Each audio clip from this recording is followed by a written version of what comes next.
I was a dumbass, voted for Trump.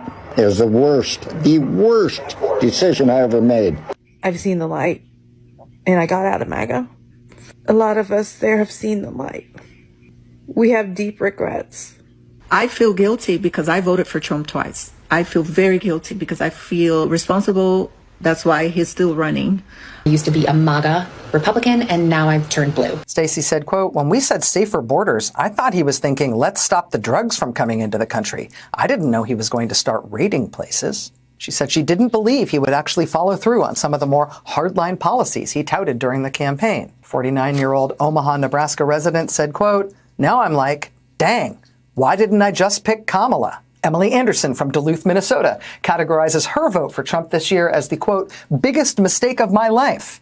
She is horrified by Trump's focus on deportations and use of Guantanamo Bay to hold migrants. Anderson said, quote, "I feel so stupid, guilty, regretful. Embarrassed is a huge one. I am absolutely embarrassed that I voted for Trump." As we continue to hear horror stories and reports about Trump supporters regretting their votes with his first month back in office now behind him, Republican officials are trying to have their cake and eat it too. Lisa Murkowski of Alaska asking for exemptions to Trump's cuts and actions, specifically for Indian tribes in Alaska. Republican Senator Chuck Grassley of Iowa asking for an exemption for Iowa farmers to the tariffs on Canada. Republican Florida Congresswoman Maria Elvira Salazar asking for an exemption to the indiscriminate deportation policies. Republican Senator Katie Britt asking for an exemption on the massive cuts to scientific and medical research, saying, you couldn't possibly mean Alabama for those cuts, could you?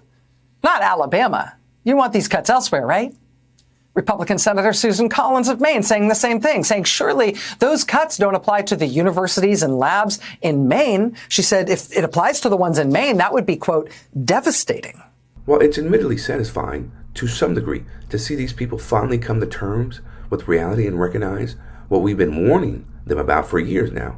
Instead of directing your anger at the people who were duped by Trump and the Republicans and blaming them solely for putting him back in power, focus that anger and energy on the systems in place that encourage someone like Trump to seize power like he's been doing so far. Maddow called out Lisa Murkowski in Alaska, now begging for tribal communities to be spared. Chuck Grassley in Iowa suddenly worried about Iowa's farmers getting crushed by tariffs. Maria Elvira Salazar in Florida pleading for Donald Trump to spare some of the immigrants in her state from mass deportations. Susan Collins in Maine trying to shield her state's universities from Trump's budget cuts because if they get hit, it's going to be devastating. And now they're out here begging for special treatment. Please, Mr. Trump, don't wreck my state, wreck someone else's. They thought that they were safe, that Donald Trump's destruction would only hit Democrats, blue states, and faceless bureaucrats in D.C. But now the reality is sinking in.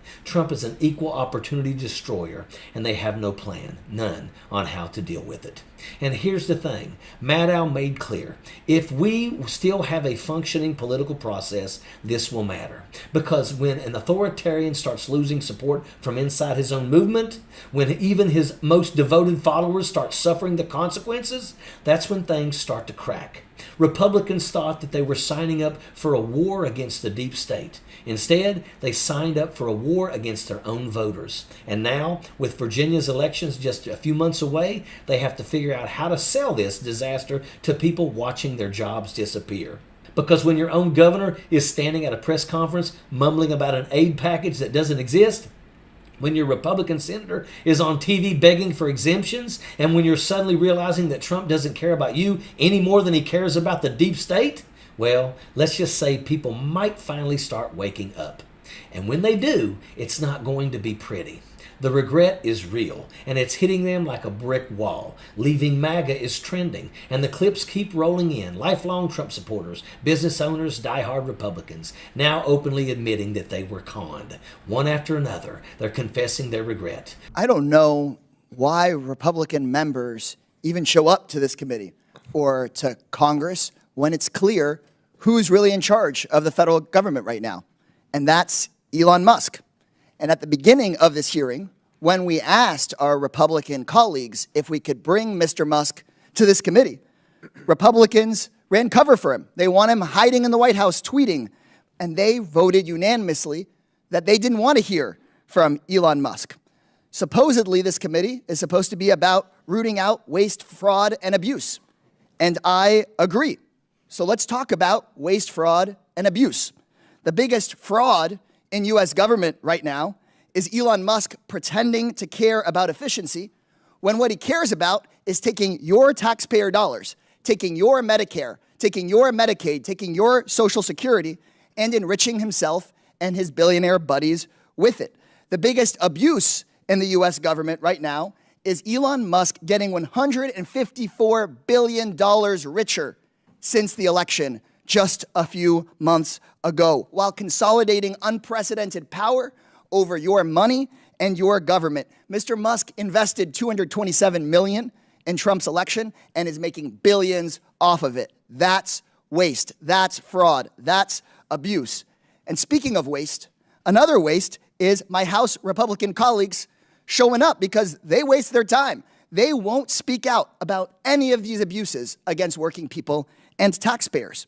This is the Oversight Committee, and there are 17 independent inspectors general. They are watchdogs. They are the oversight arm of the federal government. And Trump and Musk illegally fired 17 of them, including a watchdog that was investigating one of Musk's companies. And what I've heard from House Republicans is either silence or defending that kind of behavior. You guys know that it's embarrassing and it's wrong, and that's why you voted to not have Musk here before us.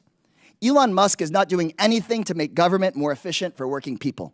He's using his position to more efficiently raid your taxpayer dollars to enrich himself and his friends. I'm told that this hearing is about right-sizing government. So I propose that we start right-sizing our federal government by firing the most dangerous man in it, and that's Elon Musk. To protect our taxpayers, we should fire Elon Musk. To keep American Social Security numbers private, fire Elon Musk. To protect Medicare and Medicaid, fire Elon Musk. To save schools and our jobs, fire Elon Musk. And to protect the idea that American people have a government for the people and by the people, and not for the ultra-rich and by the ultra-rich, we must fire Elon Musk.